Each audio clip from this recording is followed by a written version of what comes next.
কম্বল উপহার অনুষ্ঠানে সম্মানিত প্রধান অতিথি ঝালকাঠি জেলার সুযোগ্য জেলা প্রশাসক ও বিজ্ঞ জেলা ম্যাজিস্ট্রেট জনাব আশরাফুর রহমান, আমাদের মাঝে বিশেষ অতিথি হিসেবে উপস্থিত রয়েছেন আমাদের রাজাপুর কাঠালিয়ার সার্কেল এসপি ও আমাদের গণপূর্ত বিভাগের সম্মানিত এক্সেন মহোদয়। আজকে সবার সভাপতিত্ব করেছেন আমাদের আহ্বায়ক পাচ্ছু সাহেব এবং আমার সামনে উপবিষ্ট শ্রমিকরা। আসসালামু আলাইকুম। আসলে বাংলাদেশে যতগুলো শ্রমিক ইউনিয়ন বা সংঘ রয়েছে তার ভিতরে হয়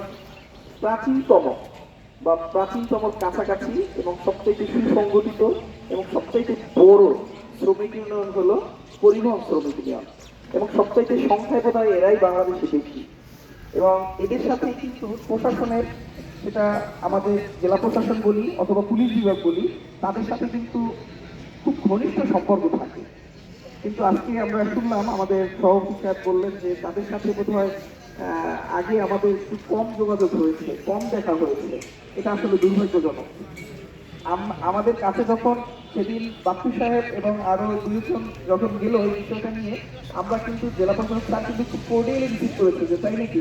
যখন তারা বললো সেদিনই বাচ্চু সাহেবের সাথে আমার একটা কন্ট্যাক্ট হয়েছে যে আপনার ওখানে আমরা দেখতে যাব, এবং এইখানে যে সংস্কার ভাবে অতগুলো টাকা দেওয়ার সংস্থান করা এই মুহূর্তে সম্ভব না। সিটি সিআরপি প্রজেক্টে আধুনিক একটা বাস স্ট্যান্ডের আমাদের ডিপিপিতে অন্তর্ভুক্ত আছে। হয়তো এটার জন্য 2-1 বছর সময় লাগতে পারে। এখানে আপনারা বরগুনা দেখছেন কিনা, বরগুনা এবং আরো বেশ কয়েকটা শহরে যেমন হয়েছে যে শহরের বাইরে সুন্দর একটা অবয়ব দাঁড়াইছে যে খুব সুন্দর একটা বাস স্ট্যান্ড, এরকমই একটা বাস স্ট্যান্ড এখানেও হবে, ডিপিপিতে দেওয়া আছে। কিন্তু এটা হলো 5 বছর মেয়াদি, আমাদের নাই, এটা আপনারা হবে। ইন দ্য মিন টাইম যতটুকু যে খানাখন্দ আছে, আমি আগামীকালকেই বাচ্চু সাহেবকে যেতে বলেছি যে যেই খরচ হবে আমি অর্ধেক দিব, আপনি অর্ধেক দিবেন, আমরা এটা পার্টনারশিপে করে।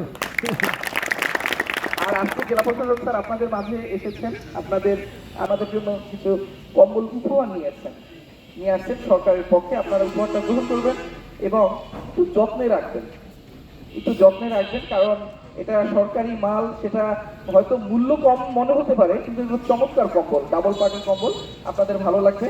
সবাই ভালো থাকবেন, আপনাদের সাথে আরো ঘনিষ্ঠভাবে আমাদের সাথে সম্পর্ক হোক এবং বারবার দেখা হোক এই কামনা করে আজকে বক্তব্য শেষ করছি। আসসালামু আলাইকুম।